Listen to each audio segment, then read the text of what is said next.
Wes and Ted's Excellent Conversation, a podcast about teaching, learning, and anything else that pops into Wes and Ted's heads. What happened this week is that there's a big math competition coming up in early February, and I've got this big program planned, and it starts this weekend, and there's a lot of moving parts. And so... This is fun. So our topic for the week is about self-direction, and you can be maybe one of our test cases. I like it. Didn't see that one coming. Yeah, no, that's a good one. So first of all, let me just say, Ted Dorsey, proprietor of TutorTed.com, SAT and ACT tutor for quite some years, a man of great expertise. And how many books have you published? Many. In total, 7. There are 4 that are out now. Unbelievable. So delightful to have a chance to talk with you. Thank you for being here. Here's my recommendation for publishing books. Don't do it. Now you can do 1 or 2. It's fine. It's just after I finished the last one, I was just like, no more books. I'm out.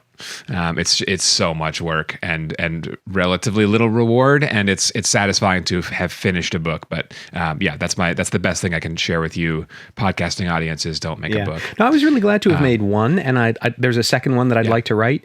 But yeah, I'm really framing it as like, this is a thing that I'd love to do in order that I can have a conversation with certain people who'd be inclined to buy the book. And that's very different from the attitude that I had, years ago, where it was like, oh, you got to write a book in order to blah, blah, blah. And it's like, yeah, no, there's no in order to be like a credible human being. It's like, what, if you have something to say it. Otherwise, just, oh my gosh, what a pain. Oh, no. Well, okay. Now that's even better advice, which is basically don't write a book unless you have something to say.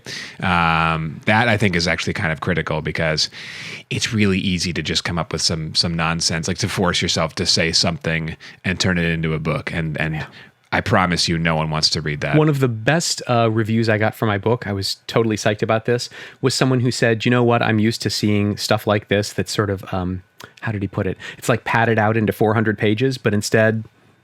it's got the stuff you need. Right. And when you need to go read something else, it tells you to go read something else. It doesn't like blow it out into more pages than it needs to be. And I was like, yes. Yeah. Yes. I love Wes's book. So remind me the title of the book, Wes. How to Be a Brighter Student. How to Be a Brighter Student. Yeah. I'm a total fan. I think it is on point, and the tone is very sort of unified, which I think is important. It just shows that you're a real writer and you have a voice and you have a point of view. So I strongly recommend it. Wes is a tutor extraordinaire, in particular for math. I would say that's kind of your area of expertise.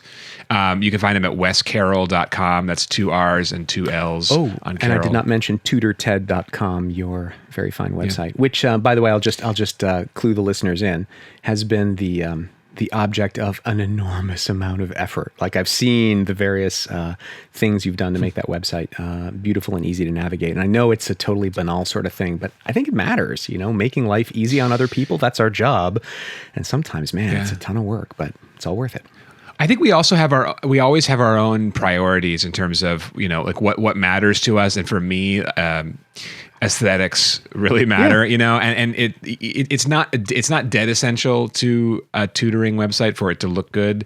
It's just essential to me. You know what I mean? Yeah. And I just need to kind of live with that fact and be happy about it. 100%. I had one parent come in recently who was like, and I love your website. Design matters to me. And it's like, okay, great. So this paid off for one client ever. Well, but like for me, right? I think a part of it is that, like, I want my website to be super utilitarian, right? Easy, not frustrating. I like beautiful. It's got a focused design aesthetic for what it's worth. I really like the design aesthetic of your website. I think we have different aesthetics for sure, but I really like yours. But I think it speaks to the idea of, I like things to be right. Right. And I think that's I think it's really important to expose that. I know I have a lot of colleagues who have the aesthetic on their website of like, look, I don't want to communicate that I spend time on my website. I want to communicate that I spend time with students. And it's like, that's totally legit. I hear that, right? Yeah. And at the same time, like, my communication is intended to be more like, no, I'm going to pull out all the stops across everything and really get everything as well done as I can. Which is an interesting segue into the topic that we were thinking of talking about today. We were talking about owning your own learning, but I think that perfectionism, right? That plays a part there. There is a certain degree to which you have to take on a certain amount of perfectionism if you are going to direct your own course. And yet, too much is too much. There's a balance to be had. Right. That I think we need to explore. I mean, I would start by saying everything that we do, every bit of media that we create, every tutoring interaction we have, all of every website you make is an expression of your I was gonna say personality, but almost like more like personhood. You know what I mean? Like, who are you? Show me. And I think when people are honest, then every action and thing they do does show that. I think it works that way for my website. I think it works that way for other people's websites too. Like I've seen tutoring websites, and this is not a criticism. It's not like, I mean, it's going to sound like a criticism, but it's really just an observation where the website is kind of cluttered and disorganized, and there's a zillion links, and they're kind of going in illogical number of directions. Well, that's telling you something about that tutor, and it's not that they're necessarily disorganized. It might be that they've got so much different stuff on their brains, and like you were saying, it could also mean that they're not worried about the website itself. They're worried about the work in the room, something like that. Sure. You know, it's everything is an expression of you. And I think that right? I think that authenticity really comes through. I'm thinking of one colleague in particular whose website to me just looks like a crazy screed from Homeland, you know, with just a bunch of, like you say, right, like all these connections and all this stuff. But like, I'm trying to think of who that would be. No, I'm not going to tell you. But name. Say it offline. Yeah, sure, maybe. But the thing is that it's a really good reflection of that practitioner's mind, and it's a really good reflection of the kinds of minds that interact very well in that context, right? I'm trying to avoid gendered pronouns here, but the idea then is, you know, if you have that sort of, you know, crazy intellect that connects everything to everything and all this kind of good stuff, and it comes out in your conversation, well, you know, you'd prefer to work with a professional who shares that with you. And then you can vibe in this really higher level way that's hard for you to do with other people. So, you know, why wouldn't you put that on your website so that you can attract the people who recognize themselves or their kids in that, you know, in that style? Whereas, go ahead. Go ahead. No, I just had this conversation with another parent recently where I was telling her about, she was telling me about her daughter, and I was telling her about the, like our attempt at being non-boring and therefore engaging and therefore, you know, achieving better results. And as I'm doing it, it's like, oh, she already knows this. And this parent, you know, like she's already drank the Kool-Aid, you know, she already has drunk the Kool-Aid. Make sure I get my verb tenses right there. And yeah, I mean, it was like, well, and that's why I stopped myself. I got mostly to the end of it, and I was like, but you already believe this, so let me just cut myself off. Yeah, totally. No, I think that makes a lot of sense.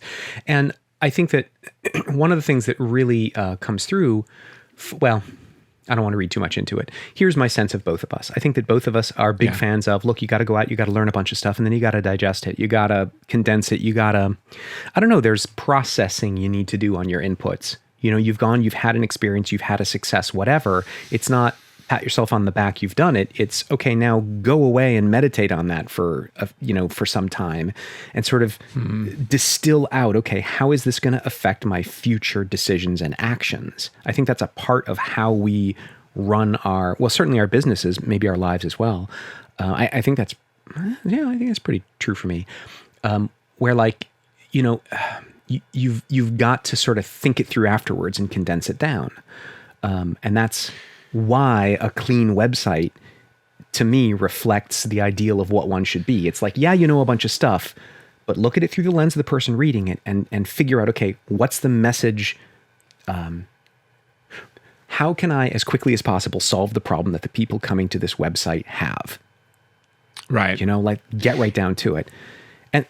And sometimes people come to a business, and I hope this is useful. I think it is. I think it's interesting to me. I think sometimes people come to that website oriented from the problem that the consumer has, and basically like trying to solve that problem versus like, this is what we do. You know what I mean? So it's been like, you know, I appreciate the jokes you make about how long I've been tutoring, and like it's been a long time. Well, I mean, I should really focus on the fact that you're really good at it, not that you've been doing it for a long time. Obviously, those go hand in hand, but Yeah. Yeah. Well, not necessarily. There's a lot of people who make entire careers out of things that they're not all that good at, Sure. you know? But anyway, hopefully I'm decent at it, but I have been doing it for a long time. But the point I was going to make is that, I over time have like developed my way of doing this work, right? And then the way I do this work has become like now it's codified in the website. Yeah. You know what I mean? Yeah. So basically, I took the time to sort of like develop who I was, and then I said, and that's who this is. And it's taken me, 20 years / 16 years full time to know that and to be able to, summarize it. God, 17 years full time now, by the way. Mm-hmm. So anyway, there's like a different kind of like motivating principle there. Basically, like, did it come from me trying to please other people, or is it me just telling people who I am? Right. And it's the latter, and I think that's a good thing for, just authenticity. Well, and I think authenticity is valuable. That's also the perfect pivot point, right? Back to our other discussion, right? Because figuring out who you authentically are and how you can work with those strengths and weaknesses and just being authentic about it and transparent about it so that, the right people and stuff can find you and vice versa. Right? Like, how is that not the work of our students? Fundamentally, right. Like, what are they doing? They're discovering themselves. What do we mean by that? They're learning how to be authentic in general. They're, in some cases, gaining the necessary bravery to be authentic. But a big piece of that is just figuring out, okay, who am I to me and who am I to the world and who do I want to be to the world and how do I express that? And it comes out in 1,000 different things that they do, and not least of which is, okay, how do I learn? Yeah. And I think sometimes students see learning as like an obligation versus a chance at self-discovery. Oh, no. I'm totally going to push back on that. I was too. What student do you know who thinks of learning primarily as self-discovery? What student do you know who doesn't think first, second, and third priority about the fact that it's a thing they have to do? Yeah. All of mine think that way. Almost all of mine think that way. Right. It's not that we don't have moments of inspiration of like, I'm genuinely enjoying this, and maybe it even happens routinely, and that's awesome. But like, it's your job. You find love in that job. You don't do the job because you love it. Well, I shouldn't say no student, right? But like in general, students don't go to school because they decided that's the thing they want to be doing for, The only person who would have that experience would be someone who's going to eventually teach high school, because the stuff that you're learning in high school is like, it's not wasted learning, you know what I mean? Like it's good to know U.S. history. It's good to, have this kind of like common cultural frame of reference that you can use for the rest of your life. But you're not going to build your career on it. Everyone's going to go down some other rabbit hole, right?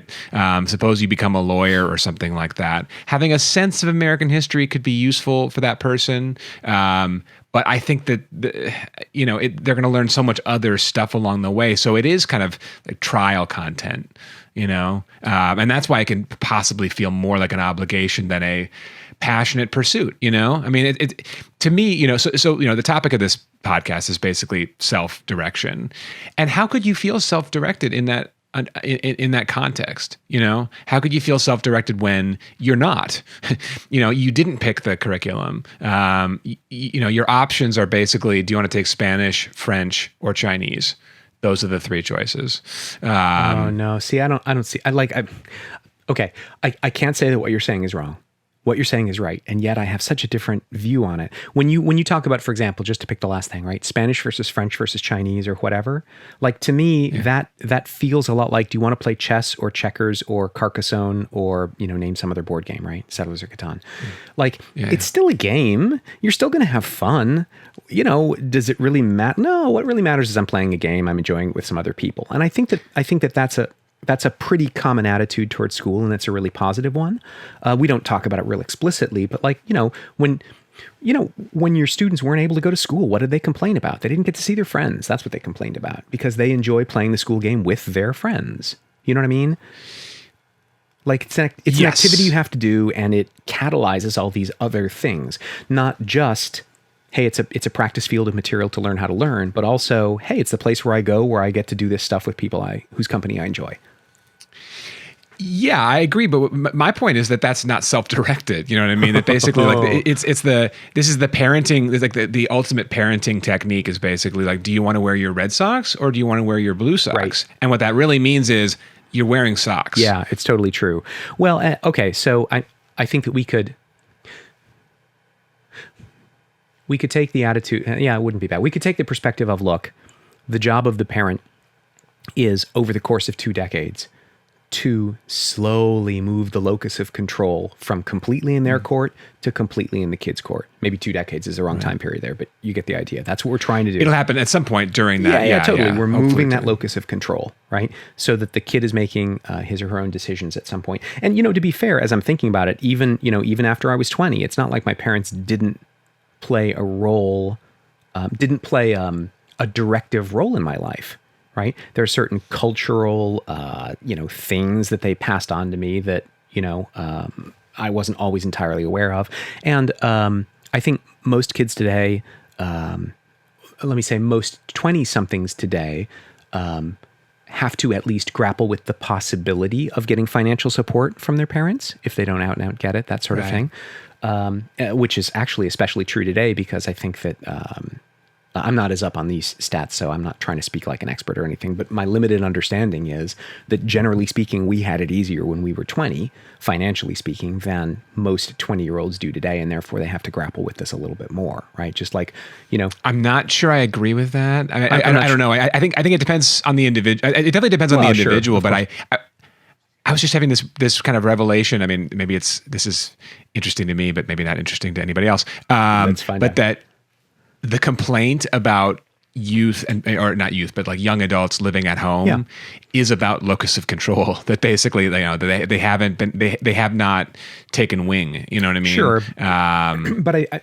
isn't it? Well, all right. Call me out if this is wrong, but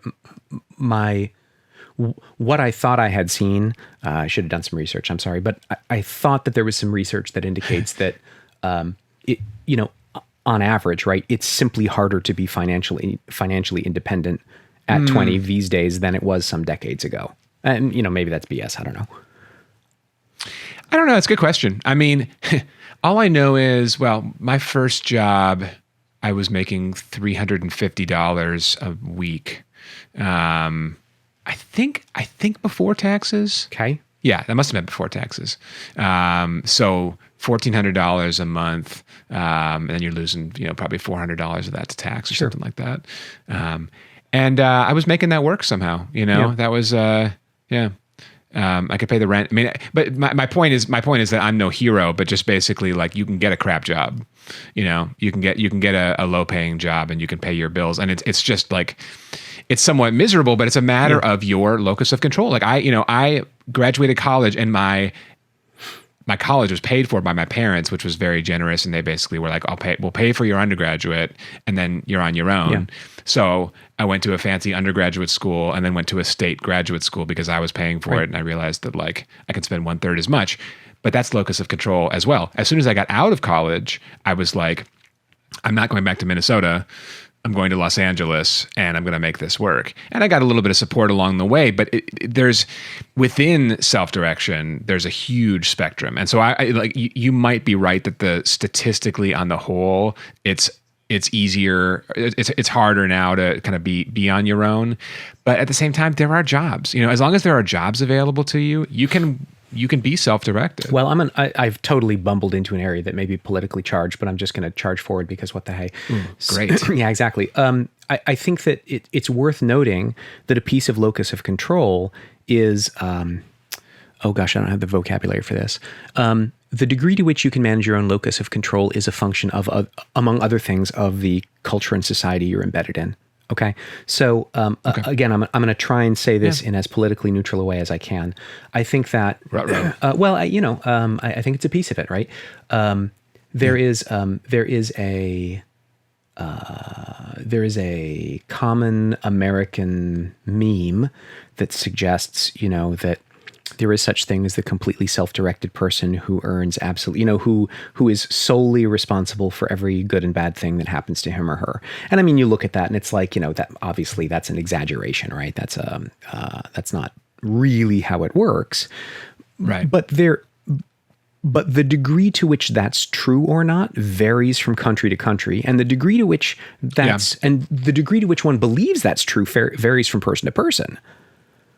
I know plenty of region to region. Yeah, totally. I know plenty of people who say, well, fundamentally, right, I worked hard and therefore I have blah, blah, blah, blah, blah. And I know plenty of people who say, I worked hard and I was lucky and therefore blah, blah, blah. And plenty of people who say, I worked hard and I got a lot of support in these various ways. And I'm not trying to litigate who's right there. I'm just pointing out that, like, no, you can't. Yeah, exactly. Yeah. Right. It's just like, look, these are factors. You have to decide for yourself the degree you're going to weight them via whatever mechanism you weight this stuff. But I think it would be a mistake for us to talk about the way locus of control is moving from parents to students, from parents to their kids, without acknowledging that neither parents nor students ever own 100% locus of control for what happens, right? I tell you what, in order to kind of get away from some of the tricky parts of this conversation, let me just suggest that you never 100% own your destiny. Right.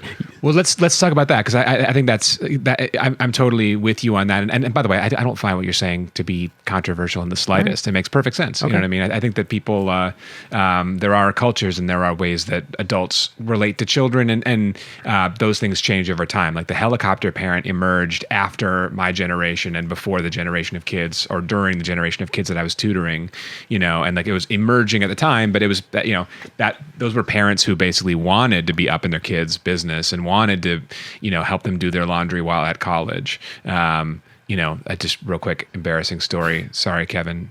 This sorry would be for saying good. your name. Sorry for saying your name, Whoa, Kevin. Awesome. Let's hear it. No, God bless my little brother. He's he's a good dude, and he is self-motivated now. But I shouldn't tell this story. Back in college, at some point, he was going to the University of Denver, and he lived in Denver, like, in a neighborhood where there was a Walgreens, probably about, 120 feet from his front door or something like that. And he was in conversation with my mom and said, I'm running out of toilet paper. And she was like, don't worry, I'll send you some. And like literally put a box of toilet paper in the mail to my brother. It's like, he could just go to the store, right? He can walk 120 feet to the store and buy some toilet paper, right? Oh, so anyway, sorry guys. There it is. It's a funny story. Yeah. But here, sorry, real quick. Sure. Getting back to my original point, which I actually luck with that. Okay. I just get so excited. Here's my proposal. Okay. Because I agree with you that there is a kind of percentage that is there might be a goal percentage to reach of like self-directedness.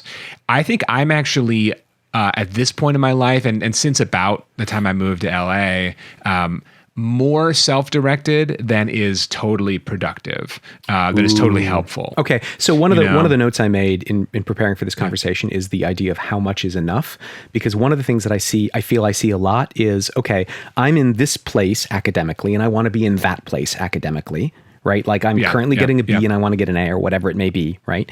And so the student charts a course to an A, oftentimes with help from someone like me, right? Okay, here's how we're going to get to an A. And then they stop thinking about it. In other words, they set a direction and they simply go as fast as they can in that direction, assuming that they'll never hit the goal. Whereas when you're successful, you can overrun that goal. You can not only get an A, but drive yourself crazy trying to complete every last assignment perfectly and, getting perfectionist about it. And I don't want to say doing yourself some damage, but let's just say behaving non-optimally given the goal of getting an A, right? It's like get the A and then check the box and move your attention to something else. So tell me more about what it means to be more self-directed than is optimal. Yeah, I do want to get that. Can I ask one more clarifying comment about that, what you just said? So should the student who wants to get the A at some point, are you recommending they kind of check the box or have the attitude of I have checked this box and now I can move on to a different goal? And that's fine. I mean, I'm curious. Yes. That was not my original read on that. No, okay. I am. And the reason, so here's my underlying premise Okay. My underlying premise is whatever goal you think you have may be difficult in the time scale you're used to thinking of, a month, 3 months, a year, but it is trivially easy over the course of a decade. Okay, that's just a super common psychological bias we all have. We all completely overestimate what we're going to get done in a year, and we completely underestimate what we can get done in a decade. Right? Our brains just aren't wired for it. You have to do a lot of sort of, self-psychic surgery to adjust for that very pernicious bias. So what I always see, right, is the 14, 16-year-old whatever, right? Let's be fair, the 40, 50-year-old too, right? Who thinks, okay, great, I want this change, and therefore I've got to drive as hard as I can, right? And it's like, no, you have defined a win condition, and you should occasionally be checking as to whether you've checked that box. Because if you frame getting an A in AP Calculus as this really difficult thing, again, you may be correct on the week time frame or the month time frame. But if you take the really, really long view, it's practically a given you're going to do well in AP Calculus if that's a priority of yours. You'll figure it out. You'll do well one way or the other.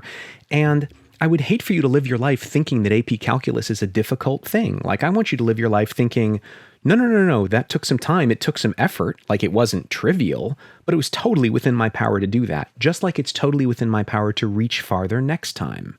Like, that's the lesson I want to convey. Right. Well, and so that gets at what I'm thinking of too, which is like, what's the meaning of the goal? I think that's critical, right? Like, what's the, why do you want the A? What does the A mean to you? Sure. And now we're getting into locus of control again, because we both know, this will be no surprise to any listener, right? Anytime a student says they want to get an A in AP Calculus, there is some combination of, I want to please my parents, I want to please my teacher, I want to feel good myself, I want a challenge to see if I can do it. I know that if I get this A, it will open up certain doors for me because that is what I have been promised by other people. Like, there's a lot going on there. Well, so that's an interesting point too. So that I'm going to take that back to what I was going to say about me being overly self-directed at times, which is basically like we are very interactive. You know what I mean? Like when you run a business, and when you're tutoring, right? It's specifically about interaction. It's about having someone else in the room. You can't do it by yourself. Okay. So being self-directed is sort of like if you were some sort of theoretical 100% self-directed, you wouldn't be able to tutor someone else because you wouldn't need the other person to be there. You know what I mean? Like, there is interaction, and when you're getting the A to get into the college, what I'm hearing is that you need to be flawed in order to help other people with their problems. I'm sure I'm mishearing you. No, not flawed. Yeah, like I guess the sort of like continuum that I'm thinking of is 0% self-directed. So like an infant child, right? Sure. I mean, like they're not even 0% because they do what they want to do. They do cry when they want to. Yeah, sure. They can't feed themselves when they're hungry. Okay, great. Exactly. Yeah, sure. Up to the sort of like person living in the mountains in Alaska and building themselves, hunting their barn, own, whatever, a shack. Yeah. Painting their own pencils. That actually weirdly appeals to me. I don't know why. I mean, I think we all have that. Yeah. No, I think that's right. I've been watching videos recently on YouTube. This is me segueing again, but that's what I do. Stay on target. Fine. Go on. Come on. Anyway, I've had videos recommended to me on YouTube of like various like fire building techniques that will allow you to build like a 10-hour fire. Yeah, sure.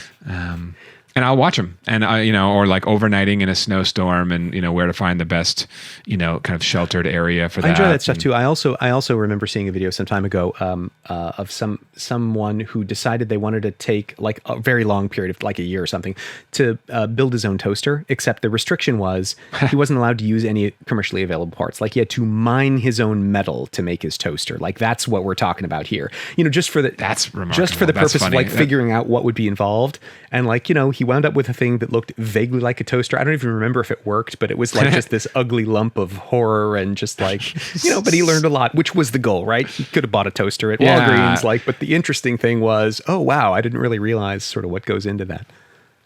That's great. Yeah. I mean, it keeps coming back to like, what's the goal, right? Like what's the point? What are you after? What are you trying to do here? So my point is like, My point is, even the infant, no one truly is at 0% or 100%. Of course. In terms of whether they rely on other people or not. Right. Because even the person who made the toaster probably got some knowledge about metals and where to find the metals from somebody else. That's right. And when you're living alone in Alaska, you know some things about how to manipulate your environment that came from other people. Exactly. Yeah, totally. And you have a hatchet with you, and that hatchet was forged most likely by somebody else. Even if you made it what I mean? yourself, it's not you came up with the idea of hatchets on your own. Right. Exactly. Right. You did not invent forging. Right.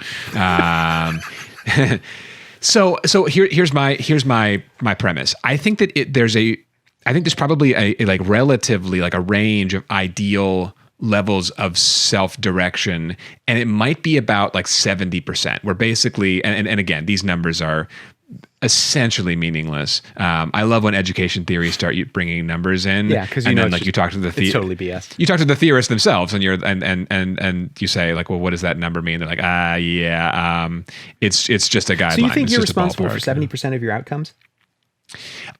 Well, I would like to be. I think I believe that I'm responsible for 90% of my outcomes, and I think I probably am to some extent. But what I would say is, and the reason I'm throwing that 70 out there is you do need to be dependent on other people. You do need to have clients. It's so funny to me that you would. All right, so I'm going to read this back to you. So you're saying, I'd like to believe I'm responsible for 90% of my outcomes, but I think it's actually 70%. Okay, I get that. And not quite. That's not quite what I'm saying. I don't get that. Go on.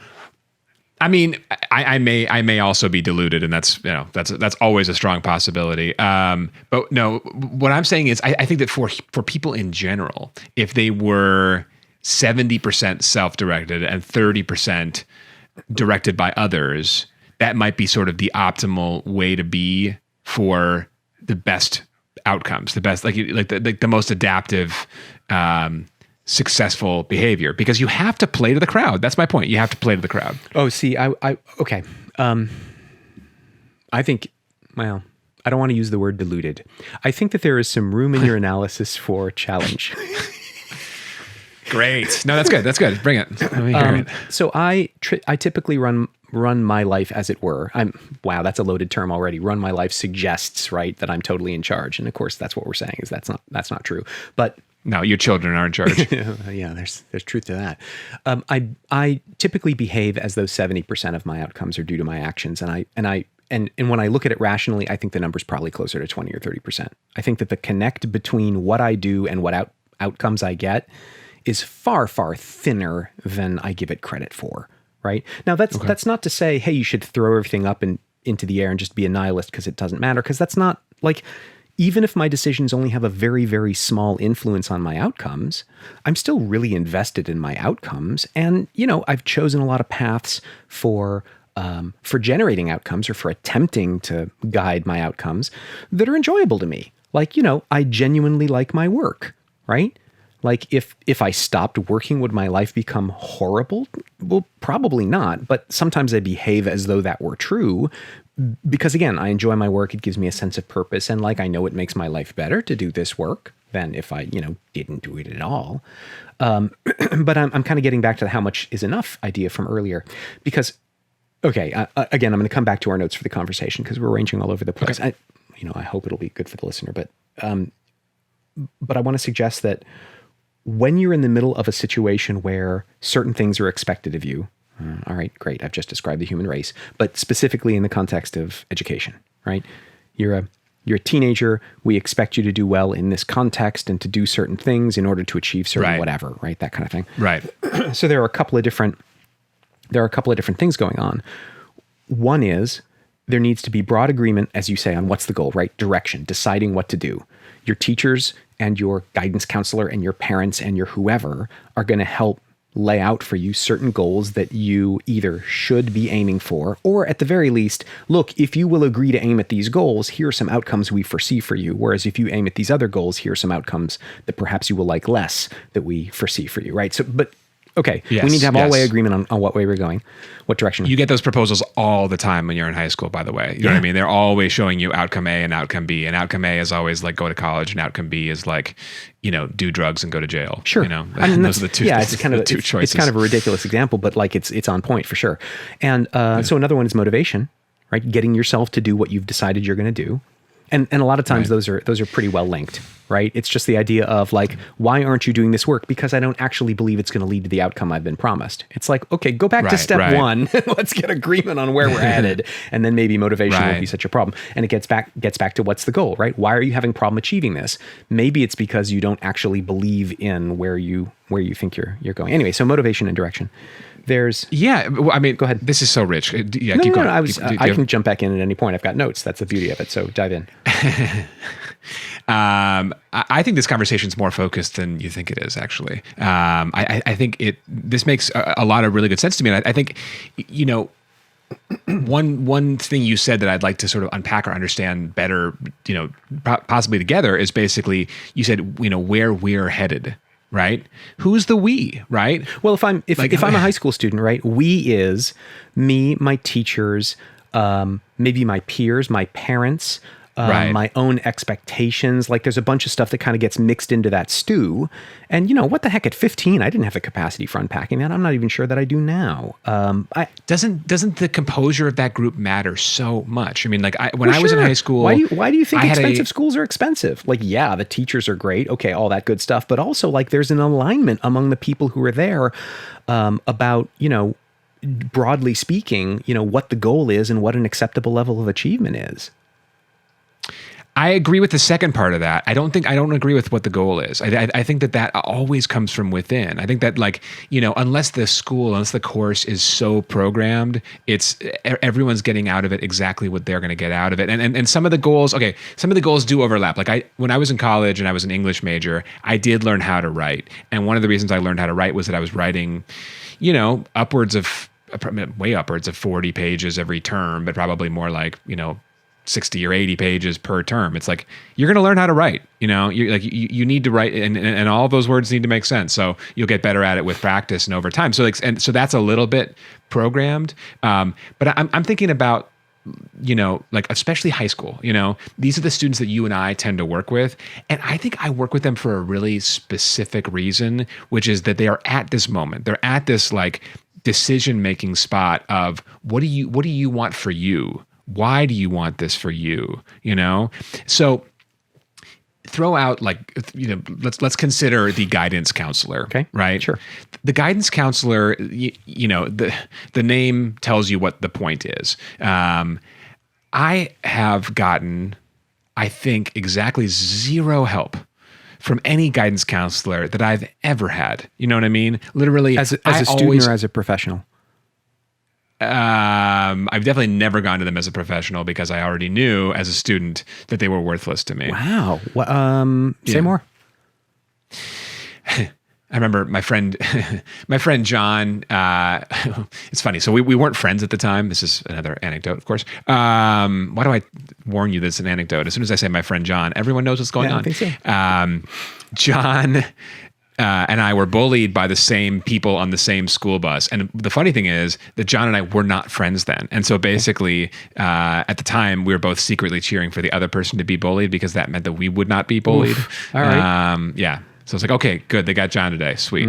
I'm covered. Okay, I'm going to tell one more story within this story. Ready? An anecdote within the anecdote. Sure. This is sort of like the inception moment. Yeah, it's perfect. John and I, while not being friends, witnessed the same conversational moment and took it in and both stored it away as like, oh my gosh, that's hilarious. There's this other kid who was cooler than both John and I, but he was not as cool as the bullies.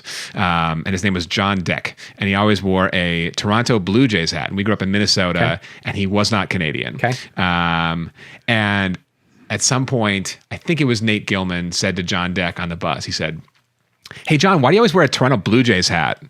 And John Deck turns to him and says, "Why don't you?" Anyway, that's the story. And so John and I both heard that line and just thought that was like this, the funniest, like weakest strong comeback ever. Anyway. I'm determined to bring it back to our conversation though, because it's coming back. We're coming back. This is like that's actually an easy softball because Oh no, you can't do it though. You can't do it. I got to do it. Oh, all right, fair enough. You can take it back. I mean, you could. I'm sure you could. That's the funny thing is I know you could. I'm gonna get it back there though. I'm already give me there. A shot. All right, take your shot. Let's see what you got. Yeah. Oh shoot! Oh, now See, I I'm got you back because I was ready with this one. I'm going to jump in, then you can correct me afterwards. Oh, but I got one. I got a hook back into it. That's not the hook I originally planned. You're a fast thinker. We had guidance counselors in high school, right? So John and I went to high school together. And when I met my guidance counselor, I met her at like almost the last minute. You know what I mean? It was time for that person to write a letter of recommendation for me. Yeah. And this person had never met me and had 124 other students that person needed to work with. All right.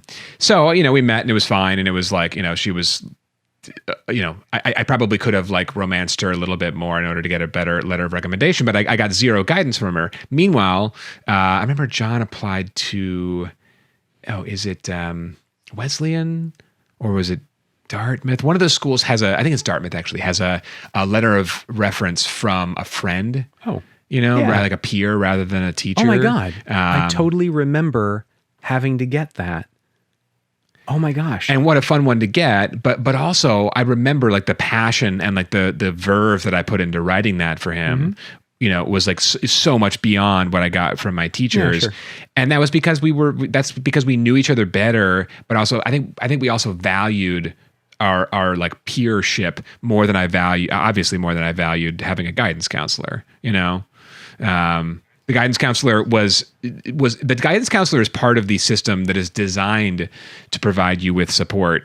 And I just never really wanted that. I never thought I would benefit from it. So I rejected it entirely. And that's again, going back to me saying I'm a little more self-directed probably than I ought to be. Well, I want to lean back into a couple things that you've said here. Cause I think that we have a real difference between us here that I want to explore. So what I think I hear you saying is that you had your own ideas about what your teenage years were for, in some sense, and you didn't need a guidance counselor to help you understand kind of, what you needed to be doing and all that kind of stuff. And I want to suggest I had a very different experience. Let me dive into it a little bit, and you can tell me if that feels different.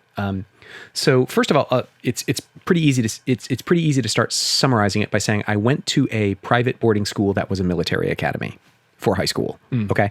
So there is a system in place there that is, it's not even that it was a particularly rigid system. I mean, it was a military academy. Like we marched to breakfast and lunch together in platoons and stuff, right? We wore uniforms. Wow. Like there was that whole business. I've never marched in a platoon, but whatever. It's a thing. You get used to it. It's fine. Whatever.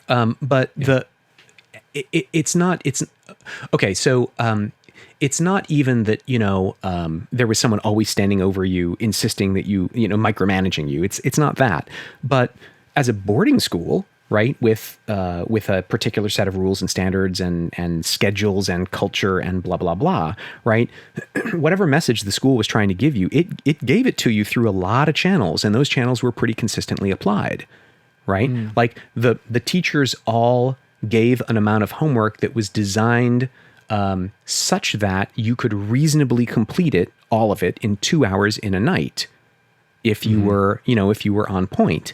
And that's thoughtful in general. But wait, it goes beyond that. Yeah. Because from 7:30 to 9:30, you were in your room at your desk, and there were hall monitors making sure that was true. Like you couldn't not be there. You would, you'd get in trouble and you'd be sent back to your room to sit at your desk, right? So that's so interesting. Yeah, I mean, it was a very, very thoroughly prescribed interlocking system in that way. And as you might imagine, right? Those of my peers who were not having it were more unhappy than they might have been elsewhere because they had fewer options for busting out of that system. But for me, it was like, on one hand, it was, okay, I'm in the middle of this, I'm in the middle of this science fiction short story, right? That's how it feels as a kid. It's like, wow, this is a very, artificially created environment, right? Like we're, whatever. But like, here's where I am, right? I'm on the interstellar ship to Procyon or whatever, so I may as well act like an astronaut. And in the same way, like I'm in this culture, so I may as well play by these rules because God knows fighting these rules isn't going to help. But the interesting... And that's true almost wherever you are as a high school student. You know what I mean? Like you're always in a system that you did not choose to be in. Well, okay.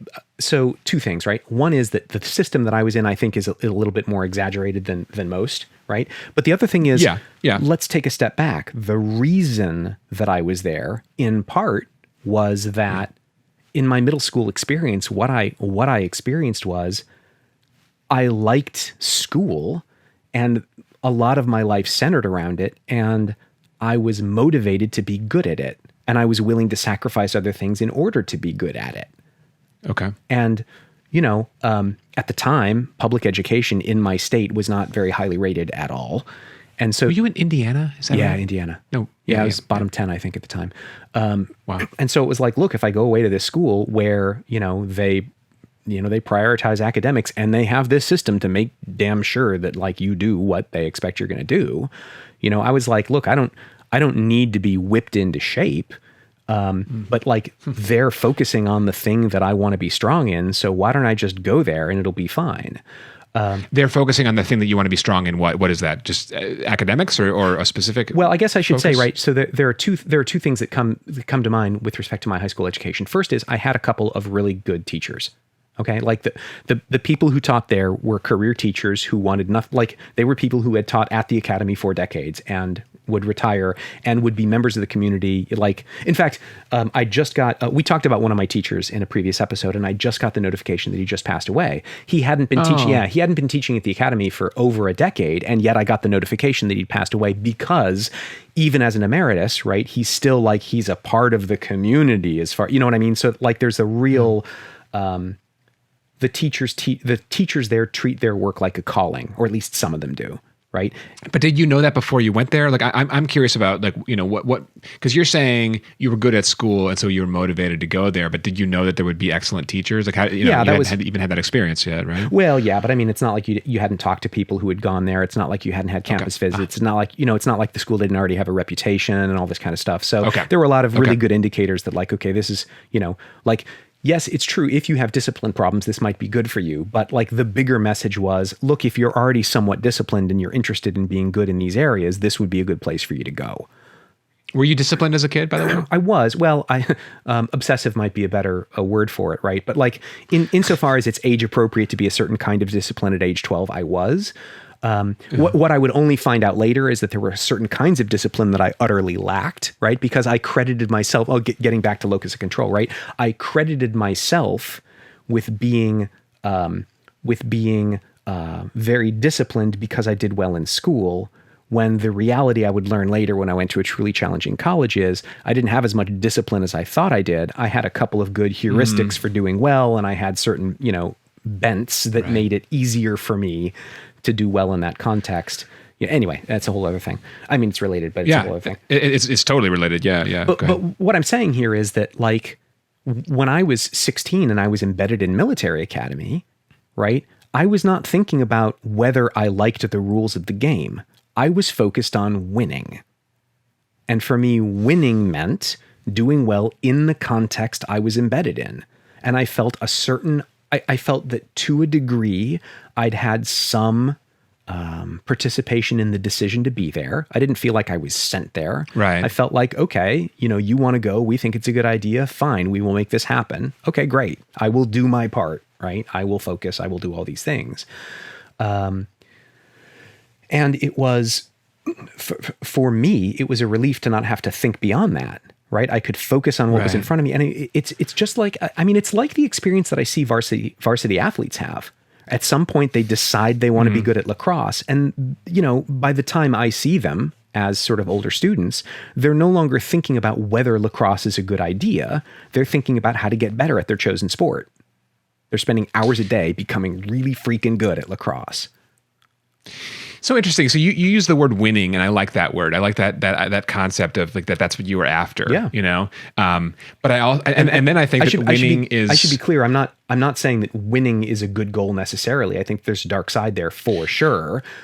Oh, no doubt. But also like what motivates anyone to win, and there's an endless number of possible explanations for that. You know what I mean? Like there are athletes who want to win because their father wanted them to win. Okay. You know what I mean? And like, that's not good because that locus of control is entirely outside of you. Sure. Right. So it doesn't actually make sense for you to kind of take that on.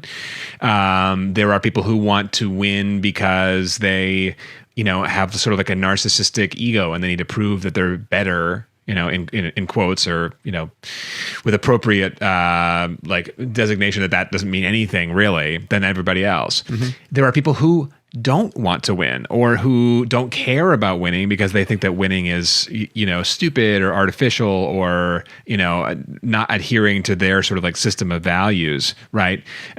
So it gets rich. It gets like, there's a lot beneath the surface there. It sounds to me like you were, even if it wasn't perfect, and even if you weren't totally sort of self motivated or self-directed, I should say, because you wanted the best education for yourself. You took in the information you got from other people to find the best institution for you, right? So it was basically like, I'm looking out for the best for myself. I'm using information from other people in order to get there. That makes perfect sense to me. That's a really adaptive approach. That's a really smart way to like get the best for you using the help of other people at the same time. And that's kind of my broader point, is just like the level of self-direction that's appropriate for you, for anyone, for John Q. public, is basically what helps them be adaptive, what helps them be as successful in their lives as they can possibly be. But everyone's different, right? Everyone actually, like, there are people, like, I've been my own boss, and this is not me bragging. This is just, how it is, since late 2003. I've not had a boss since then. I've been the boss since then. Yep. I've had clients, but I've fired clients because it's like, I work for me. Yeah. There are other people who will have a boss for their entire life, and there's nothing wrong with that. And more people are like that. But my point is that, like, I need to be more self-directed in order to live that kind of lifestyle. Other people want to be more directed by others, right? So like it's what you have to find your sweet spot in that curve. And so like I was saying 70%, I don't think that's right, actually. I think that there's a number within that continuum that's right for every individual in order for them to achieve their best possible outcomes. I'm very fond of the image of kayaking down a river as a metaphor for life, because I was trained as an engineer. It's a loaded metaphor. I love it. It's a great metaphor, but it's already loaded. Yeah, totally. Well, so I was trained as an engineer, right? And that mindset is you design a thing, you figure out what your goal is, and then you build it and you make it happen, right? And in the context of like a relatively static situation, like I want to build a building, right? The ground presumably isn't going to be moving, right? The water lines and the electricity and all that are going to be relatively constant over decades. Like, you build a building and like, whatever. Whereas kayaking down a river, like you never kayak down the same river twice. It's tactics, not strategy. You're not engineering a path down the river. You've got some rules of thumb, but basically you're trying to use your skill to kind of, do what you need to do. And I can't help but hear in what you're saying that, okay, you're charting your own course. Other people are having their having their course charted for them. But I read a very different, I see that some people have bosses and I don't, through a very different lens. I see it as you're trying to chart your kayak through the waters of client needs and, what will benefit a student and, all that sort of thing. And you have sort of maybe a distaste for politics and so on. Maybe I'm just projecting onto you because God, I cannot work in a corporation just because the whole politics thing just totally turns me off. And yet, really someone who has a boss their entire life prefers to have less self-direction? No, I don't think that's the explanation. I think the explanation is that they like swimming in the waters of politics. They're good at it. They're practiced at it, and could be both. Well, yeah, sure. I totally agree with you. I think you are right, but I think there are people who want to be kind of pulled along and who don't want to be promoted up to the top. Well, I guess we could say that was my attitude as a kid. Like, when I was in high school, right? I wasn't interested in writing a new system. I was interested in winning the game as it was presented to me. I think that, and I've talked about the dopamine loop before, right? I think when it comes to winning, like, okay, so first of all, I should unpack that word. I should have done that a while ago, right? I do not mean winning in the sense of the zero-sum game where I must be the alpha male and I must dominate all the other, like, that's not what I'm talking about here, right? What I'm talking about is there is a certain joy in setting a goal before yourself and then achieving it, right? It's the, it's opening a present in the winter holidays. It's, successfully, whatever, like that drive to kind of like mission accomplished. Mission Is that the accomplished. idea? Yeah, I get to check the box. Like, how many times in your life have you written something onto your to-do list that you've already done so that you can check the box? Everyone's done that, right? Like, that's a thing. Yeah. That's what I'm talking. When I say winning, I'm not talking about domination. I'm talking about just like, pride in a job well done, no matter how big or small. Okay, that's what I'm talking about there. And that's what I was focused on in high school. And I think that it's, if we're going to talk about self-direction, then we have to talk about game architecture, right? How you build a game. Like, we've all... Boy, I mean, yes, you do. And I mean, that what a rich topic that is. I mean, like we could spend an episode on that for sure. So here's where I think it segues into self-awareness. Okay, yes, there's motivation. Yes, there's direction. Yes, those are important. But self-awareness, right, that feedback loop is such a vital part of this. And, parents are always, they're aware of it. They're focused on it. And students, I think, have more or less awareness of it. But I don't think I've ever met anyone who's super tuned into that loop. It's the kind of thing that we all know is out there and we try to put attention on it, but like mastering that, I don't know. Yeah. And so, for example, right, when I was in high school, for me, it was just about, look, it is comfortable for me to strive in this constrained context. Like when I went away to college and the options became, there were many more options available to me, I found that difficult to navigate. I was much more comfortable swimming in well-defined waters. And that was just part of my growth. Like at that stage, I needed to not be confronted with so many choices. I needed to put my head down and focus on something that was a little smaller. And then I grew into the ability, over however many decades to be my own boss, to write a book, to build systems that help students, to, all that kind of stuff. Yeah, but it happens. And it's funny because once you get out of college too, like the frameworks, there are way more guidelines and premises in college than there are in adult life. You know what I mean? Like sure. You're it's still constrained. Yeah. I mean, the course book is pretty vast, but you still need to take 4 courses per term or whatever. You know what I mean? You still need to earn 32 whatever the credits are. You need to earn those. And then you get into adult life, and it's like, okay, good luck. Yeah, go do a thing. Yeah, totally. Pay your taxes, exactly. And that's it. Like that's the only guideline.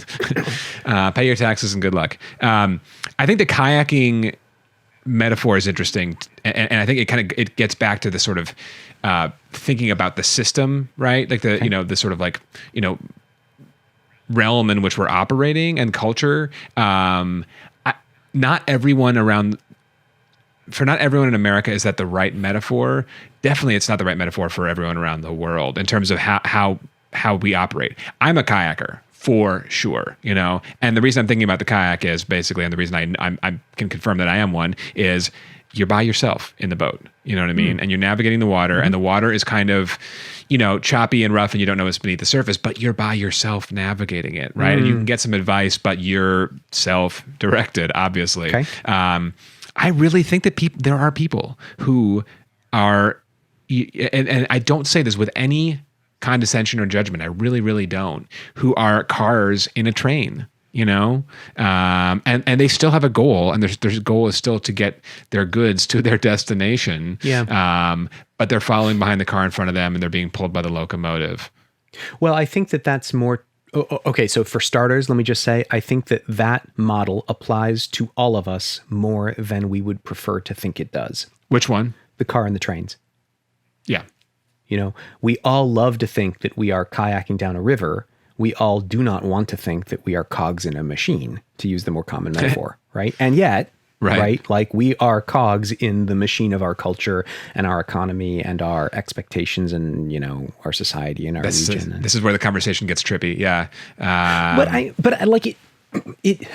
Okay. So, all right. I will try to say I will try to wrap up this conversation. I don't want to end it, but I want to try and digest it. Right. Yeah. Like what it really comes down to is for us as professionals, an incredibly vital part, like a vital part, absolutely necessary part, no exaggeration, of our being successful at our jobs is quickly and successfully gauging what the goals of the student in front of us and the parents of the student in front of us hold.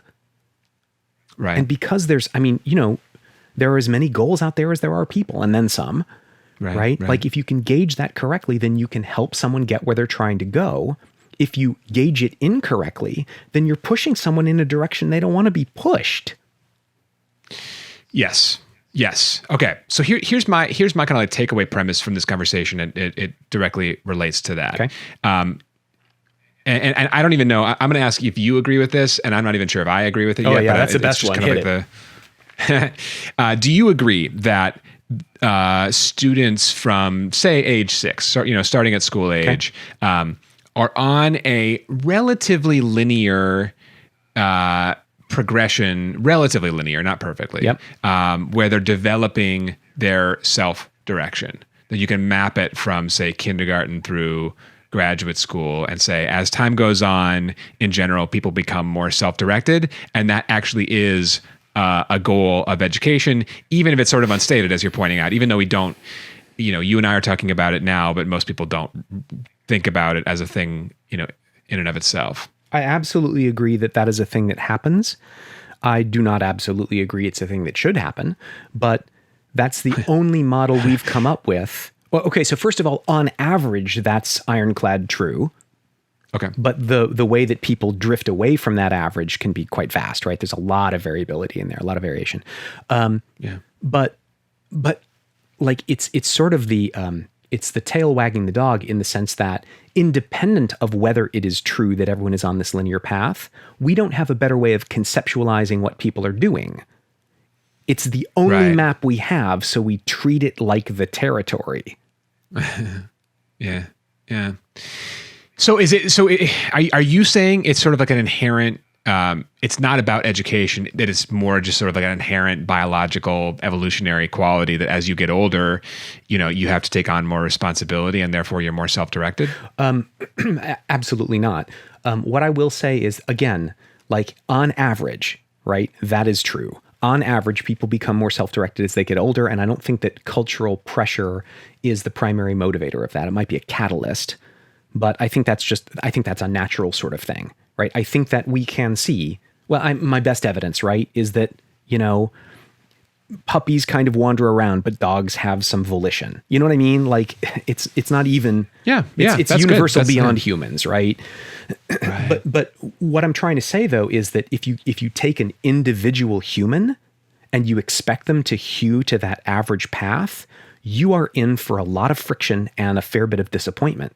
Because that's just not how any particular human evolves. Like, it doesn't go that way. And again, like, this is part of why we have jobs, you and I, right? Is that, like, if everyone sort of did the normal thing, then our systems for dealing with the normal thing would, generally speaking, be more powerful for everyone. The issue is that our systems are kind of geared to a particular, not even the average, right? But something sort of close to the average in general. And if you happen to be close, we've said this before, if you happen to be close to the line of average in any given context as a kid, then you're going to get good, a good outcome, or at least good interactions and good service, for lack of a better word. But inevitably, every person is going to be an outlier in some ways, and that's where things get hinky. That's where it's helpful to have someone who can meet you where you are and help you where you are, right? And that's why it's helpful to have self-direction as well developed as you can, because whether you're 6 or 16 or 63, there are going to be situations that you experience in your life right then in that year where the expectations of the people around you do not match your development at this moment in that area. And to whatever degree you can take care of your own needs there, you're going to be better off. And don't get me wrong, I'm not saying that you need to be completely in charge of your own needs and all this kind of stuff. Yes, it takes a village. Yes, we are all communities. Yes, parents are trying to do this work for you as well, particularly when you're younger. All that stuff is still true. Yeah. I'm just saying that, like, to whatever degree you can be aware of your own goals, you can be aware of your own, abilities with respect to the goals you're trying to reach. That's an unalloyed good, right? Yeah, that's interesting. I mean, I totally agree. I do think that even the person who is totally self-directed and who is, raising their own food on their own farm so that they don't have to interact with anybody in else. Alaska, sure. Yeah, but that person still even reached the decision to be in that spot because of other people, right? So that the self-direction is always tied back to how do we interact with others in the world. And the one decision to make is I choose not to interact with others in the world, as much as possible. But there is no completely self-directed, as a human being, we really are inherently social, and we do social learning, and you can't shrug that off. Okay. Well, I'm a math guy and a problem solver, so my initial reaction is let's invert. Are there people who are completely unself-directed? I mean, barely, you know what I mean? And when we see them in culture, we absolutely pity them. You know what I mean? You look at say a mental hospital, like One Flew Over the Cuckoo's Nest, okay, and say oh yeah, this person's, can't feed themselves, something like that. And we all regard that as very sad. So no, I mean, there are, but it's the least desired outcome. That's interesting. There are some areas where I absolutely insist on being in charge of myself. There are some other areas where that is just not true. Like, I am not interested in growing my own food. I'm just not. I want it to just be as easy as possible, It's too bad. It's really fun. Yeah. Well, and what's ironic is my maternal grandfather used to, I don't want to say farm, but he had such a big garden that it was sort of like gardening seems like it's too small a word for what he was doing. You know what I mean? Yeah. And I have such fond memories of he'd do all this reading and what kind of fertilizer does this need and how much light does this need and when do you cool. He was totally into it. And so I went fishing with him, and I had some of those experiences of going fishing with your grandfather in a Norman Rockwell painting and whatever. But really, it's the garden that I really bonded with him over all that stuff. So you would think that I'd be totally into growing my own food, but it's nope, have these great memories, and that was enough for this lifetime. And now I just want someone else to deal with it. A garden metaphor. We could go down that. Sure. road too. Just we save that metaphor for another time. Well, but part of what I'm knocking on the door of here is that you have a limited amount of attention in your life, and part of being but this is going to sound meta, but part of being successfully self-directed is deciding what parts you want to put your attention on. Because unless you're a very unusual person, you can't do it all. You can't move to Alaska and be self-sufficient. Okay, great. I'm sure someone can. I know I can't. You grow your own food. I think that's super cool, right? But I'm thinking that there are some other things that you depend on other people for. You buy a computer, you can try to build it, right? For sure. So I can't help but think that an important piece of growing up, and I don't think it ends when you're 18. A piece of evolving as a human, right, is deciding, okay, what's important to me? What am I going to put my attention on? How am I going to try and chart my course through these waters? And necessarily that means, okay, what is the 98% that I'm not going to watch the ball for? Yeah, that's true, and you're right. I mean, that's living and working efficiently. It's let me rely on someone else to provide me with food. Right. In college, you're going to go to the cafeteria because it's really nice to have someone make you vanilla pudding, for dessert every night. That's fun. Yeah. But it also it gives you more resources elsewhere. But that's interesting. So you're pointing to, and I think I agree with this, the number one sort of bit of self-direction is, where am I headed? You know what I mean? Yeah. What's the direction that this thing is, that this vehicle I'm in metaphorically is taking me? I can make that decision. Along the ways, I need to have roads in front of me, right? The thing that every student of mine winds up asking sooner or later in one way or another is, would you please lay out for me all the different options that I have, right? Would you just give me the manual so I can see what the options are?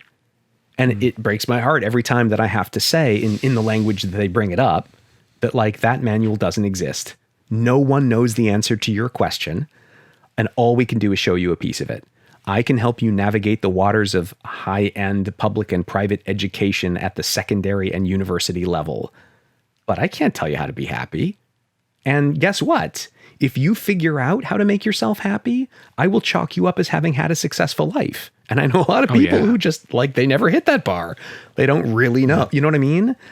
Absolutely, absolutely. I mean, that's that is the goal. That's a great one, and it's such a sweet question to ask at such a sweet time of life. You know what I mean? It's like it's the right question that I can understand, like, and respond emotionally immediately. That when you're 15 years old and you're smart, of course you'd want to know that. Of course you'd want to get that answer, and hope that and expect / hope that the answer exists. Yeah, exactly. I'll read the manual, then I'll know how to work the thing. Exactly. And it's like, I got bad news for you. A lot of books have been written about that, but I've gotten so good at learning. I've learned all of AP US history. Exactly.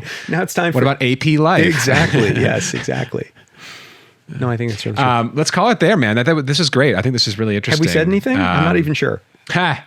I think every podcast ends with us asking that question, and the answer is I'm not sure. We'll have to watch it on playback. Can I throw one last thing in, and maybe this will be a hook into a future conversation or something. But I've had a realization recently that I want to just throw out there, just for the sake of it. Cool. I mentioned before that as a sort of an engineer by training, I'm always trying to think 3 steps ahead and play the game of chess and figure out, okay, what am I going to need, far in the future and all that kind of good stuff.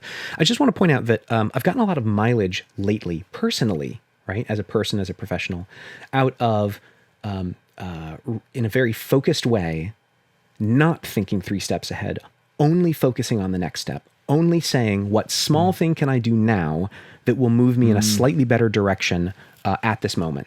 And it's super counter to my intuition. My intuition says, start with the goal, work backwards, chart the entire path. But the thing is that I'm so used to thinking in those lines, I'm getting a lot out of, what would be a good thing to do today? What do I feel like doing right now that will help, today, tomorrow, not a year from now, but like just very present focused kind of stuff.